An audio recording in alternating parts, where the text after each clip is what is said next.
Found Authentic Business Adventures, the business program that brings you the struggle stories and triumphant successes of business owners across the land. We are locally underwritten by the Bank of Sun Prairie. My name is James Kademan, entrepreneur, author, speaker, and helpful coach to small business owners across the country. Today, we're welcoming / preparing to learn from Howard Tiersky, speaker, Wall Street Journal bestselling author, transformation consultant, and CEO at From, the digital transformation agency. So Howard, my good man, how are you doing today? I'm great. How are you? I'm doing very well. Thank you. I'm excited to speak with you because you are essentially a digital transformation artist, it seems like, in the world of business. Well, or at least an engineer. At least an engineer. Good enough. Oh, it makes it sound. But you're right. It is part art and part science. There's no question. Yeah. So let's start from the beginning. How did you end up in this space? Right. I don't know. I might have stood in the wrong line. No, well, the internet's not going away, so you might be okay. Right. No, you're right. How did I end up in the space? What really happened to me was I have a background education, and my early career was in theater and the performing arts. And oh, really? Okay. Yeah. And I was involved in graphic design, computer graphic design. This is back in the early 90s. Sure. And I was doing that in part for things I was doing in the performing arts and promotional materials. And also in part as a day job. That was sort of how I was earning my living while I was also involved in my pursuits in the performing arts. And I wound up working for a large consulting firm doing graphic design work, initially sort of for their own internal purposes, proposals and other marketing materials. But I started then getting involved in things that they were doing for clients. And fast forward to the internet. And I should say I started doing digital stuff like desktop video, kiosks, things like that, before there was really a commercialized internet. All right. And so then when that became a thing, I was sort of the person they're like, who in our company knows anything about anything like this? And I was the closest person they had, and it wasn't that I knew that much about the internet, but it involved, Photoshop. So there I was there, it was like that. Fell into it. But anyway, so that was, of course, you're talking about, 94 or something like that, long time ago in the early days. And but before I knew it, I was running around meeting with their clients, large Fortune 500 companies, talking about digital and the internet and why a big company might want to have a website, things like that, Why? Long time ago. and really, it was just kind of a natural progression from there. I wound up really enjoying the work, doing that type of stuff. It actually used a lot of the same things that I loved about the performing arts, right? Storytelling and creating something that was visually interesting and engaging with an audience and combining technology and creativity and things like that. So leading a team. So I wound up really just sort of following that path. And as you say, of course, the world of digital has been a great place to be in terms of opportunity. Mm-hmm. And, I just was very fortunate. I guess I would jokingly said I stood in the wrong line, but actually I maybe, unwittingly was in the right place at the right time, really, because it would have been hard to have intentionally architected a deal where you just came into a company. The next thing you know, they were taking you around to their biggest clients and positioning you as an expert. And of course, I had to quickly become an expert. But back then, it was easy to become an expert because, there was only 6 months of the internet. So, how much did you have to learn? There was only so much to know, and then you could just grow from there. Nobody necessarily knew that you were wrong, I suppose. Right. Well, that's true too. I knew, as long as you know more than the other person, I suppose you're an expert, right? So in the early days, it was something that was it would be like maybe today, think like blockchain. Mm-hmm. If a big company's like, okay, we've heard of this thing called blockchain. We honestly don't really know exactly what it is. We've seen some examples of it. We know it's something to do with currency, but not only that. Mm-hmm. But tell me more about it. That's kind of where people's minds were back about, say, the web back when I was starting. It was this sort of vague, yeah, I heard of that kind of thing. So as you say, you don't need to know a lot about blockchain to be the one who knows the most in the room, in most rooms anyway. Yeah, it's interesting. I can remember the internet came about between my senior year and sophomore year in college. Mm-hmm. And it was just this weird, what can you do with it? Anything you want to know is on there, anything. And still, we spent our time on chat rooms and stuff like that. So it's kind of funny. Yeah. Oh, yeah. Something like the internet has so much power and so much knowledge in there. And you just didn't even know where to begin. You were given infinite intelligence, essentially, and you didn't even know where to start. Yeah, although it was a lot less infinite back then. Yeah, I suppose. But and harder to find things really, but still, you're right. Of course, all of a sudden it was this. Wow, imagine what we could do with this. But at the same time, it wasn't always obvious what to do with it. I mean, No, for not at all. example, when I was at Ernst & Young, which is a huge, consulting, accounting, tax firm, and we were working on the first website for Ernst & Young, the question is, well, who's going to use this? What's this for? Right. It's not the kind of company that people are, it's not like our clients, boards of directors of large companies are going to go onto the internet to look for an accounting firm. So like, why are we doing this? And originally it wasn't really clear who would use it. In fact, we thought that maybe the first group that would use it would be job seekers. That was probably like the initial, because they were younger and they were more on the internet. They were at universities much more so than our clients were. I think it was years before clients were really using that as a means of doing much of anything back then, Yeah, So it's not always obvious. It's interesting how I can remember having that conversation with people where you tell them, hey, you need a website. And they say, why? You think, well, because people will be on the internet. Right. Who's going to be on the internet? And you think, well, everybody should be. But realistically, who at this moment is? A lot of people had it through AOL. Yeah. Some people would have it at their office, but not at home. Sure. Yeah. But, I mean, it's interesting. You can argue on one hand, that's all ancient history, but it's an interesting study because we're in the same situation today in some ways, right? Which is to say, the futures always seems murky. And then you have the present and it's like, well, there's AI, machine learning, drones, augmented reality, there's all kinds of things, 3D printing, all kinds of things that people have this vague notion. It's not like they don't know about them, but what is, if I'm, an accounting firm, what does 3D printing mean to me? And probably seemingly nothing. Right. But there was a time when that's how the internet seemed. Like, I get it, but like, what would I do with it? And so, and of course, the answer isn't always there's an immediate opportunity, but it just goes to show you, if you look at how important digital has become, and then how important mobile has become. There was a time when the web was super important, but people looked at mobile phones, and the original kind of internet connectivity for mobile phones was like, remember, like you had these like phones where like, if you wanted a B, you had to hit the one key twice, and then 3 times for a C. And it was like a teeny tiny black and white screen. Like, who's going to use this for anything? Maybe you could get the weather. Okay. But like really, and now obviously, smartphones are the #1 way that people access the digital world and the internet. So it's sometimes hard to see where the future's going. There's a great quote that I think is from, it may be from Matt Taylor, I'm not sure, but he said, the future is rational only in hindsight. Ha! That's genius. I like it. That's cool. So from this original, I guess at that point it was a job, right? You were working for someone? Yes. I worked for almost 15 years for Ernst & Young Consulting. And then at a certain point, the consulting practice of Ernst & Young was purchased by Capgemini, which is another large global consulting firm. So then I got bought as part of that. And I went over and I was with Capgemini for a number of years. And I left in 2008. Gotcha. And you left in 2008 to start your own thing. Is that right? Yes. And is that when you started from? Yes, more or less. We rebranded the name of the company about 6 or 7 years ago now. Originally, we started under a different name, but yes, that's when we started the company. Gotcha. And when you went off on your own, did you go off on your own with other people or subcontractors, or was it you saying, I'll just build it from me on up? I had 2 colleagues that I had worked with at Capgemini who were sort of the 3 of us initially. And then we started bringing in others. Gotcha. And I imagine that was a big decision to leave that, what I would consider to be a stable company, if there were stable companies in 2008. But let's just say there were. There were at the beginning of 2008, not by the end of 2008. Sure. I actually left just before the stuff hit the fan, So, I can't remember exactly. I mean, there was some maybe economic downturn a little bit, but this was before the bubble burst and the housing crisis and everything. So, an interesting time to choose, but I wasn't, I didn't know what was coming. But it didn't feel like a huge decision at the time. I had wanted to go out on my own for a few years. And so it was something that was a goal.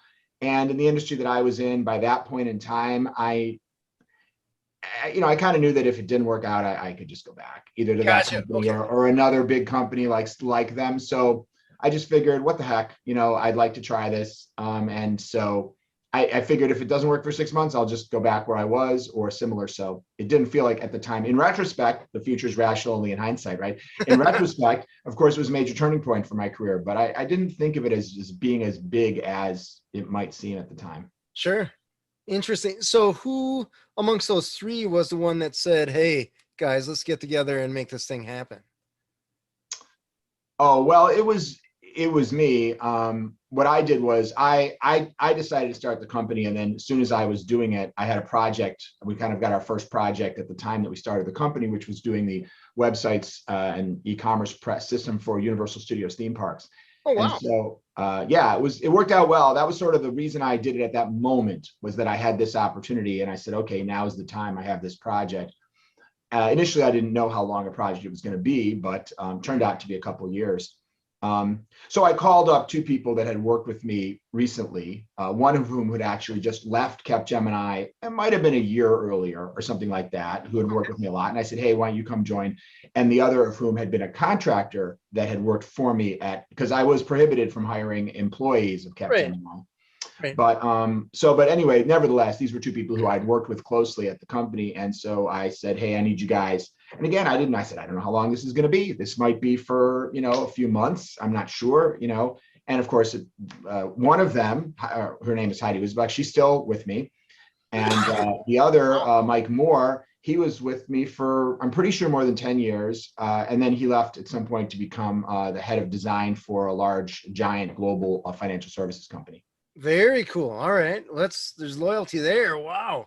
That's impressive.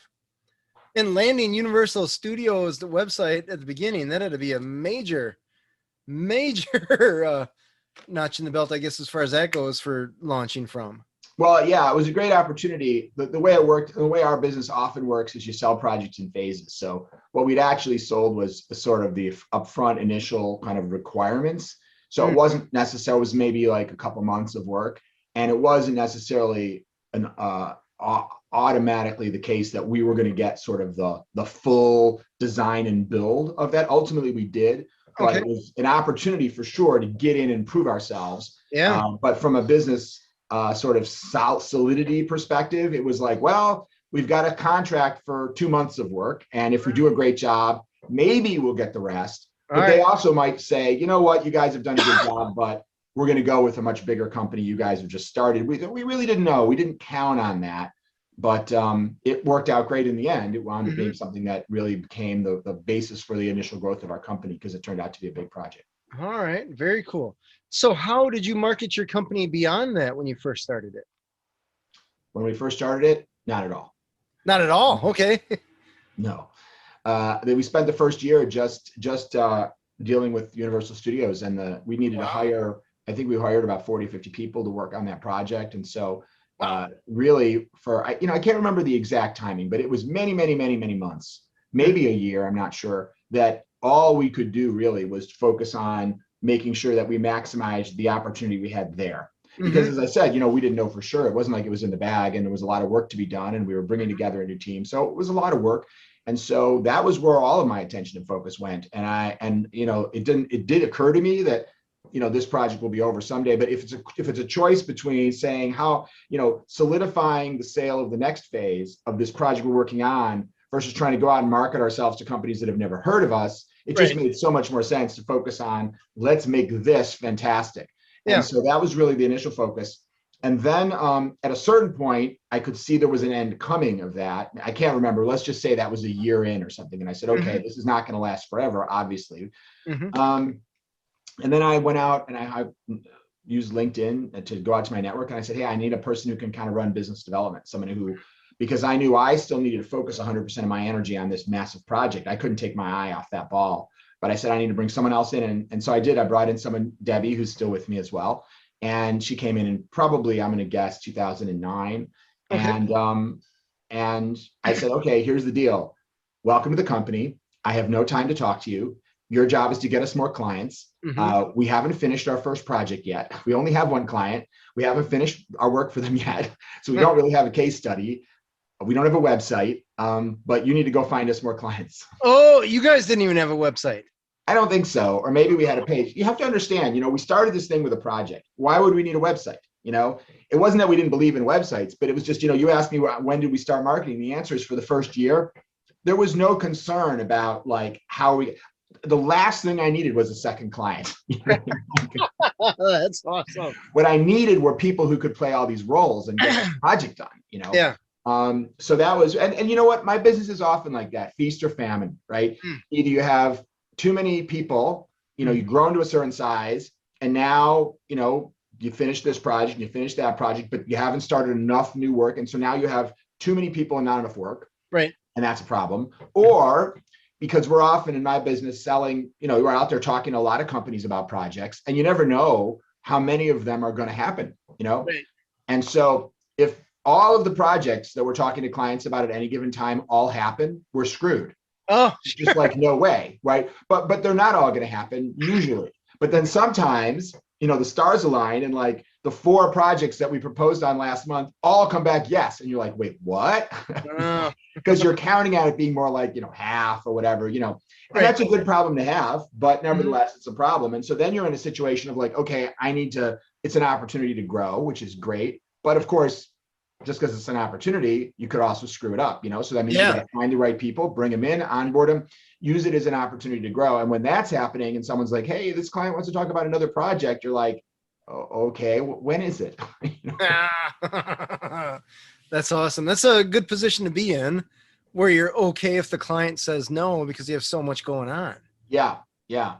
Well, and to some degree, we're in that situation right now. I mean, since COVID, digital transformation has been, taken off. Also, my book came out earlier this year, which has gotten a lot of attention, became a Wall Street Journal bestseller. So we've been growing a lot. We've probably grown 50% just this year. Nice. And we're hiring people every week. And so that's great. But, we have a very high standard. We're a people business. So we have to make sure we find the right people. So for every person we hire, we're interviewing probably more than a dozen people. Yeah. And, that the people we hire wind up getting interviewed by 5 or 6 or 7 different people before we say yes. Mm-hmm. So that in of itself is a sizable effort. Oh, yeah. So you can only, you try to scale it, try to say, okay, how can we be efficient? But you don't want to become so efficient that you're hiring the wrong people. So Right. that's a challenge. And right now, there's no question. Of course, we never want to like be like we're not interested in talking to more companies and getting more business. Of course, we're always looking for exciting new opportunities. Mm-hmm. But there are moments when, and I had a conversation earlier today with a client about a project. It's actually the next phase of a project. And she said, yeah, we're reorganizing now. So I thought this would be happening, but we won't get to it till the fall. She goes, I feel really, really bad. We were really planning on proceeding with this, but we're not ready to do it yet. And I'm like, please do not feel bad. That is the best news I've gotten all day. Oh, that's funny. That's fine. The fall sounds good. Meanwhile, like we got so much to do that like it's kind of like sometimes a meeting gets canceled. You ever have that? And you're like, oh, I could really use that time. Oh, yeah. Instead of being bummed the meeting's canceled, even if it's an important meeting, you're like, that's going to help me out a lot today, So, but you can't become complacent because we hire all these people. And this is not just me. You can find this at any advertising agency, architecture firm, law firm, accounting firm, any kind of services people business. Mm-hmm. You hire all the people, they handle all the new work. And then you're like, okay, now I need to be bringing in business at the next level to keep all these people busy. Yeah. And we've got a great track record of not being one of those companies that kind of gets bigger and smaller and bigger and smaller. We don't want to be that kind of place to work. We want, like you said, loyalty. We want a place people come and really want to stay for a long time, which means we need to be able to make a commitment to the people that we hire. Yeah. I always imagine with my call answering service, you grow, you're always a little bit ahead of the people or of the volume of clients and calls that you have. So it's like up and up and up. Right. And keep going up. But there are the times when you're like, okay, we're comfortable here. But then you add another client, they're a decent sized client. We got to bring on more people. Yeah. And it's never net zero, I guess, as far as that goes. You're always a little bit upside down as far as volume of employee time that you have. Mm-hmm. Because that new client is just right around the corner. Right. So you have to maintain that in order to maintain the quality. And same thing. I don't want to be hiring people just to get rid of them because of volume. Right. Like we're going up. So I totally understand. Well, I long ago decided to forgive myself for not being able to predict the future. That's awesome. And I just say, well, I'm going to do the best I can to manage those kinds of risks and know that, it will be what it will be. and just have confidence that whatever happens, we'll be able to handle it. And with honesty and transparency, both with our people and with our clients. Sometimes we say to our people, listen, we want you to be living a balanced life. We don't want you to be working 80-hour weeks. However, we've got this opportunity that's come in order for us to fulfill our client's commitment. We're going to all need to work a little harder, but we're working hard to hire so that you don't have to do that. We're not looking to take advantage of anybody and ask them to do that on an extended basis. And similarly with our clients, to say to them when we're not, to just be honest with people, and if, it's great if we're super busy, then we say, listen, we want to work with you, but the reality is that, these are the projects we have committed and we're growing. But, if you have this project you need to do tomorrow, there are times when we have to say, it pains me to say it, but I don't think that we can help you in the short term. Right. That's fair. Totally fair. Yeah. We're just, in the end, entrepreneurs are problem solvers. So it makes sense. Tell me about the books that you have. You had one just recently come out. Right. Yeah. So I brought a book out the hardcover came out in January of this year. It's called Winning Digital Customers, The Antidote to Irrelevance. All right. And we were psyched. It became a Wall Street Journal bestseller right when it came out. So that was nice.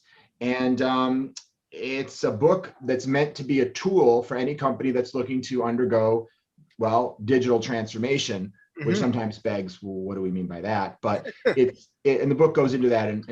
But I think that essentially the challenge that most companies are faced with today is that the world is changing rapidly.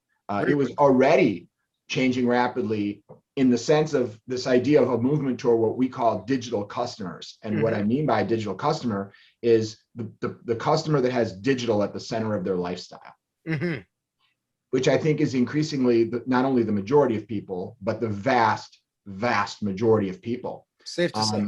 Right. HBO, did you see this HBO documentary about Fran Lebowitz that Martin Scorsese did? I have not.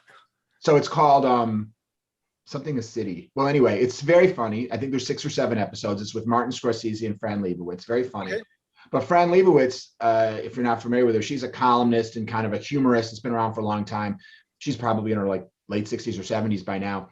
But famously, she doesn't have a computer. She doesn't have an iPhone or a smartphone of any sort. She doesn't use the internet. And they've done a whole TV show about her because that's so weird. Oh, interesting. Okay. She's such an oddity, not only for that reason, but that they did the show. But I mean, you find somebody like that that's not living a lifestyle which is centered around their device. Yeah. And you're like, what planet are you from? Right. Let's do a TV show about you. You're so interesting and unusual, So I think that's, and when you know that that's your customer, it means that if the customer, and listen, the iPhone only came out in, I think it was 2006, if I remember correctly, and apps became available a couple years after that. So we're talking about, only a little more than a decade of this even being possible. And yet it's completely transformed the way we shop, handle our finances, travel, date, obviously it's had a huge impact on government that social media has, and social media being massively impacted by these mobile devices. So we've transformed society, and it of course continues to transform. And what that means is that if you're a business, there's a great Jack Welch quote, the legendary CEO of General Electric, who said, I think back in the 80s, when the speed of change on the outside exceeds the speed of change on the inside, the end is near. Oh, and interesting. Honestly, that's true of probably most companies today. And so I don't know how near the end is. I don't want to be too dire or a downer, but this is what companies are challenged to do today, is to say, okay, how can I transform to make sure I'm keeping up with the needs of my customers? And it's not easy, especially when you're a bigger company, because it's like that old, the bigger the ship, the slower it turns. Right. So that's the book. The book is both why you need to transform and then how. What is the 5-step process we outline in the book based on kind of my 25 years of experience? I say that hesitantly because I can't believe it's been that long, of working with large brands from General Motors to General Electric to Allstate to, you name it. I've worked with not every major brand, of course, but dozens and dozens and dozens of these types of brands. So I've had an opportunity to see patterns, what has worked, what works and I've been involved in as many failed transformations as successful ones. And so I've kind of gotten to see all the issues, the challenges, the potholes, and that's what I write about in the book. If you're trying to do this, How can you succeed? What are the kinds of problems you're likely to encounter? And what are some strategies that I've been seen be successful to overcome them? All right. I want to talk to you about working with these larger companies. When I've worked with larger companies, they're slow moving ships. So you have 5 million decision makers, or roughly, and you have an idea, or you're expert in the field. You tell them, hey, we should probably do this. Yeah. And you got a bunch of people in the meeting that may or may not know anything about what you're talking about. Right. And still they put up roadblocks. So can you just tell me about your experience and how you navigate that? Sure. Well, that's been my whole career, honestly. Okay. That's who I work with, right? I mean, I run a smallish company. I mean, we're 100 some odd people, so we're medium business or whatever you want to call it. Yeah. But our clients are all large, kind of largely multinational type companies. How do I navigate it? Well, I think it's just partly expectations. I mean, all right. Part of what they hire us to do is to navigate that. So part of success is to say, okay, wait a minute. If what they're needing is a $50 million massive transformation, that's possibly going to take a year to get to the point where they're ready to say yes to even the first phase of that, of a major investment. But there's work to be done to get there. I guess what I'm trying to say is a client will bring us in to say, okay, we need to create a vision and a strategy of where we need to go so that we can socialize that and try to get people to agree to it. And then we need a partner like us to come into those meetings with us and provide the research and provide the statistics and provide the industry perspective and provide the case studies. And all that is work you can get paid for. So, it's not like we have to necessarily get all those people to agree on doing everything to be working for that company. Gotcha. So it's stages, more or less. Yeah, they need, listen, the challenge that you articulated about working with these large companies is also experienced by the people who work there. Those are the challenges of working within a large company. All right. So when you're in charge of marketing or digital or the CIO, or you're the senior vice president of e-commerce or whatever you are, and you kind of go, hey, I see where we are, but I kind of get a sense of where I need to go. It's not easy to get there. There's all kinds of challenges and obstacles, and that's a lot of what I talk about in my book. And so we can partner with them and say, okay, let's help you get there. How do we overcome organizational resistance to change? How do we create a vision that we can sell in? How do we create a business case model that finance will sign off and say, yes, these investments make sense? How do we create an implementation plan that has stage gates so someone doesn't feel like they're writing you a $10 million blank check, but rather say, okay, we're going to do this part and we're going to prove that, for example, design thinking is a very powerful strategy that we use a lot and is widely used, and I discuss it at great length in the book, where you use customer research to identify what would be the problems that if you could solve them, the market would respond well to. You prototype possible solutions and you test them again with customers. And that process isn't like insanely expensive. So when you're able to show that and you're able to say, hey, listen, we have a vision for an app that would totally transform the way our company does business, and we've spent a smallish amount of money, we've prototyped it, we've tested it with customers, and here are the results. Now we're ready to spend a more medium-ish amount of money to do a pilot of it. So you're helping people kind of move through it step by step, and they don't have to make a huge leap of faith. But every step of the way, as a partner, as a consulting firm, or as an agency working with that company, that those are projects. Those are things they're hiring you to do. And while, of course, none of us like to endlessly work on projects that go nowhere, even if we're being paid. And one of the reasons that I think we have a really great track record is we have a great track record of going in and helping get the stuff funded, helping figure out what is the path to getting alignment and being able to get it to be successful. But from a small business perspective, if for some reason that company can never get it together to get consensus and move forward, well, at least we got paid, So we're not sitting around saying, well, this is all just an endless sales process. Did that answer your question? Yeah, absolutely. I imagine there's pride in your work, so you want to see it come to fruition or completion. It's critical, because that's ultimately not success, right? If we work on a strategy that goes nowhere, well, we probably still got paid because we fulfilled what we were hired to do. That's not ultimate success. And on the one hand, it's not all within our control, right? And furthermore, digital transformation or innovation always has a lot of risk associated with it. That's the nature of it. So you can't expect everything to be successful because there's so many landmines. But what you want is the successes to be really big successes. And when they are, then it's okay if not every single thing. Sometimes we've worked with a client to build a digital product, and went out in the marketplace. And I mean, sometimes they've been like insanely successful. We've done, redos of sales processes that have doubled conversion, brand new products that have generated $100 million in their first year. Absolutely. But we've also done things that, clients spent $600,000, launched a small pilot of something that we built for them. And, it tested well with users and like tests, but like in the marketplace, it just didn't seem like it was really catching on. And at a certain point, you're like, all right, well, that didn't work. But you know what? You do 10 things like that. If 8 of them are failures and one of them is a modest success and one of them is a massive success, it's well worth it. It's like any kind of investment portfolio mindset. Right. Interesting. I want to compare for the small business owners, the entrepreneurs that are watching this. How does digital marketing differ from the big guys, the Fortune 500 companies, versus the little guys that may have a marginally smaller budget than some of the bigger guys?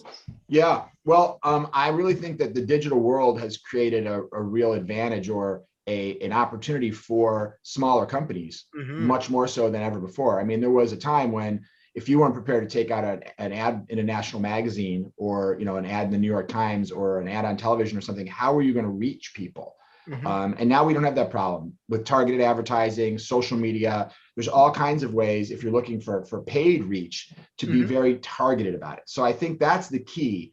And small companies always, to the point we've been talking about, have the ability of agility compared to large companies. Yeah. So I think, of course, depends on the nature of a business. But in my business, for example, it's all about getting people to know who we are. Here's the good news. In my business, we know who our customers are. I don't just mean the people who do business with us. I mean, if you look at a tool like LinkedIn, and now this is a B2B business, right? So this isn't as true for a B2C, but there are other tactics you can use for B2C, like Facebook targeting and things like that. But in B2B, what I would say to any B2B company, and we work with many, is say, okay, how many people are there that can buy your product in, let's say, the United States, if you're targeting United States? Well, if you're selling, MRI machines, right? $1 million MRI machine, how many people are there that can actually buy one? I mean, I don't know, but 10,000 maybe? I don't know. Yeah, not 1 million, right? No. Like whatever the number is, like, well, okay, and who buys them? Hospitals and diagnostics, and what role at those hospitals? Well, it's probably either the CEO or the CFO or the head of operations, or, and then all of a sudden you go on LinkedIn and say, okay, let's find out. What are the top 1,000 hospitals in this country? And who are the top 5 executives at those hospitals? Now I've listed 5,000 people. I can get all that information relatively easily, whether it's through something like LinkedIn Sales Navigator or using a tool like Hoover's, or there's a whole bunch of these tools out there now. Not super expensive. I mean, you have to spend something. Now I know who I'm going after. And now how do I use email marketing or social media targeting? If you have these people's email addresses and you upload them to something like LinkedIn or Facebook, you can now put targeted advertising at those exact people that are your prospective buyers. And then you can use something like lookalike modeling to say, how do I find other people like this audience? And maybe those are good too. And now you start to do content or get them to send a landing page or invite them to a webinar. I mean, there's all kinds of tactics, but like none of that was possible before the digital world. And so I think that means that the entrenched advantage of being a large company with a big marketing budget is less than it used to be. And if you think about B2C, look at places like Etsy or Kickstarter, right? I'm a watch buff myself, right? So I'm always looking and interested to see what kind of new watches are coming out. And there's so many independent watch brands that have launched. It used to be if you wanted to sell like a higher end watch, let's say a watch that was going to sell for $3,000, $5,000, $8,000, that kind of thing.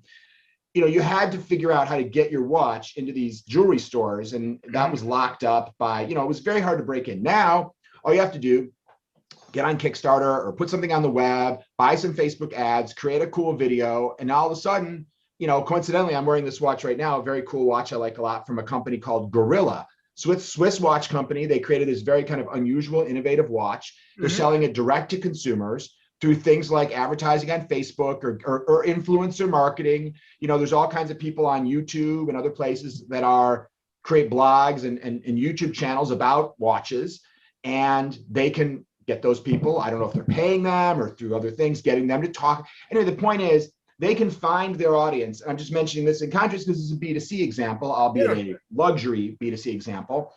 Find that audience, sell direct, and avoid not only the cost of having to like only charge wholesale, but also the gatekeepers who otherwise might look at an unusual or an innovative watch and say, yeah, I don't think our market is going to go for that. And then you're just like, it's like you can't get your clothes into Macy's. You can't get them sold. Now that's all blown up. Interesting. That's cool. So it opens the door and more or less levels the playing field. In many ways, it does. I mean, to be perfectly honest, what I spend my days doing is working with large companies, trying to figure out how to unlevel the playing field again. To say, look, you are at risk by all these small competitors where so many barriers have dropped. So how do you as a large company strategize to figure out, well, what do I still have that are competitive advantages? And of course, large companies have competitive advantages, right? They have name recognition. They have huge pools of money that they can spend if they can figure out how to spend in the right way, talent, other things. But it's more and more important that large enterprises be better at leveraging the advantages they do have, because it's not as easy as it used to be, because there are so many more opportunities for smaller companies to compete on a seemingly more level playing field. Yeah, I always think of it like a poker hand. Like you used to be able to buy your way out of the poker hand, but that's not necessarily always the case now as far as marketing goes. So, interesting, much more targeted. Howard, how can people find you, and where can they find their book or your books? Sure. So you can find my books pretty much anywhere that you'd buy a book, like on Amazon and such, by looking for either my name, Howard Tiersky, or the name of the book, Winning Digital Customers. There's also a website for the book at winningdigitalcustomers.com. If you go there, you can get the first chapter for free. So you might find that interesting. The book also comes with all kinds of supplemental materials, additional videos, additional ebooks, and other things that go into even more detail, because it's meant to make sure people can really apply it. It's not meant to be theory. It's meant to be a practical handbook. There's also bulk sale pricing, because a lot of people wind up buying one and then they say, I need 25 of this because I need to give it to everyone on my team, kind of thing. Nice. So you can do that on the Winning Digital Customers website. And also I have a podcast. And also I'm on LinkedIn a lot, and I do a lot of live casting on LinkedIn. So you can find me there by looking for my name. Very cool. Very cool. Howard, this has been super awesome. Oh, thank you. Well, thank you so much for having me. It's been a lot of fun. This has been Authentic Business Adventures, the business program that brings you the struggle stories and triumphant successes of business owners across the land. We are underwritten locally by the Bank of Sun Prairie. If you're listening to this on the web, which I'm sure you are, please give a thumbs up, subscribe, comment, and of course, share with your entrepreneurial friends. My name is James Kademan, and Authentic Business Adventures is brought to you by Calls on Call, offering call answering and receptionist services for service businesses across the country, on the web at callsoncall.com, as well as Draw In Customers Business Coaching, offering business coaching services for entrepreneurs looking for growth, on the web at drawincustomers.com. And of course, the Bold Business Book, a book for the entrepreneur in all of us, available wherever fine books are sold. We'd like to thank you, our wonderful listeners, as well as our guest, Howard Tiersky, speaker, Wall Street Journal bestselling author, transformation consultant. Howard, you got quite the resume there. Don't believe everything you read. Can you tell me that website one more time, Howard? winningdigitalcustomers.com. winningdigitalcustomers.com. That should be so easy to find, right? It's essentially what you got to do. Past episodes can be found morning, noon, and night at the podcast link found at drawincustomers.com. Thank you for listening. We will see you next week. I want you to stay awesome. And if you do nothing else, enjoy your business.